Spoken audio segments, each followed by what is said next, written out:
So na-disgrasya, no? Nasiko sa basketball kaya pak, tanggal galing Japan. Saan ka galing?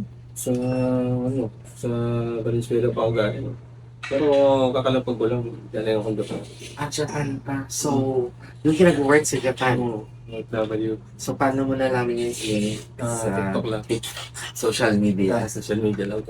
So, anong concern nila? Ayun nga. So, tawa kasi may yung bracket, yung bridge ko. Masira siya kasi kasi ko siya eh. Nasiko. Tapos nabahasan sa gitna. Nasiko sa basketball? Sa basket. Sa Japan? Sa Japan. Okay. Check ko muna. Sige.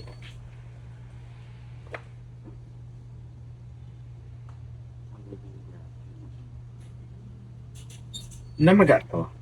Oo. Nagkaroon ng ano eh.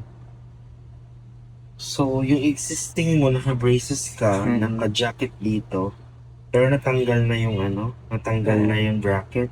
Ang nangyari is, i-jacket crown ulit ka. No. Pero may existing jacket siya since na-disgrasya ka nga or nasiko ka nung nag-basketball ka.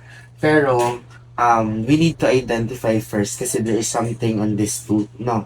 So, mag-x-ray muna tayo kasi ang schedule mo is for jacket crown ulit.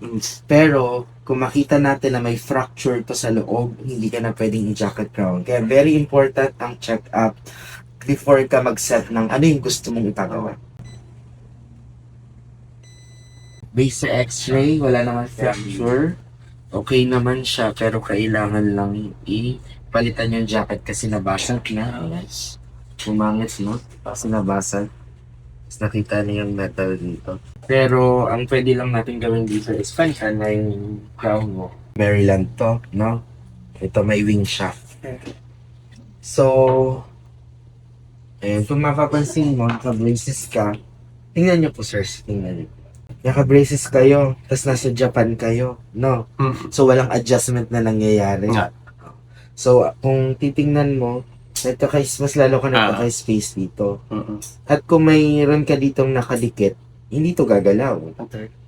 Kailangan din natin i-identify with this and ma-set mo na are you willing na i-stay ang braces mo? Kasi yung existing ang magiging problem mo diyan, ang meron ka ngayon braces is metal braces, conventional, which is kailangan ng monthly adjustment. Okay. Since nasa Japan ka at ilang years ka nagstay doon?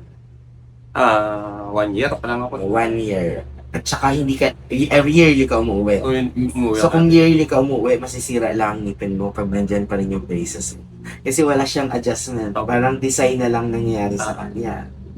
So, yun yung kailangan mo consider if gusto mo ipatanggal na yung pinaka-braces mo. Probinsya pa ito doon eh. Pero kailangan magpaalam. So, with the jacket crown naman, since may missing ka, fixed bridge na to. Okay. Or Maryland. Pero lalakihan na yung ngipin mo kasi ano yung space dito. So, anong option na gusto mo doon?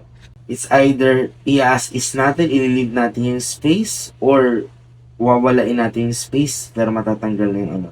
Then pag fixed bridge, babawasan din to para tatlo silang nakahuli. That's the disadvantage. Yun yung sinasabi ko. Imbis na maayos yung ngipin mo, mas lalo siyang nagkakaproblema because hindi naman tama na magpapabraces ka ng metal braces conventional na may monthly adjustment pero hindi ka naman nakakapag-monthly adjustment. So, ano bang mas magandang gawin doon? Tanggalin na lang. Tatanggalin talaga kasi babalik ka na naman. Sabi mo 6 days ka lang dito. At yun ang nag-i-exist dyan sa problem mo.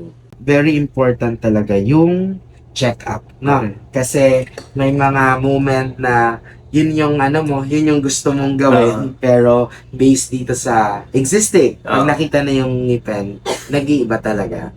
Kaya kaya diagnosis is very important before treatment plan. No? At masabi sa iyo yung mga dapat gawin. So, yun lang. So, okay na tayo doon. Gagawin na lang natin yung mga procedure based doon sa mga options na binigay ko sa iyo. Okay? Thank you.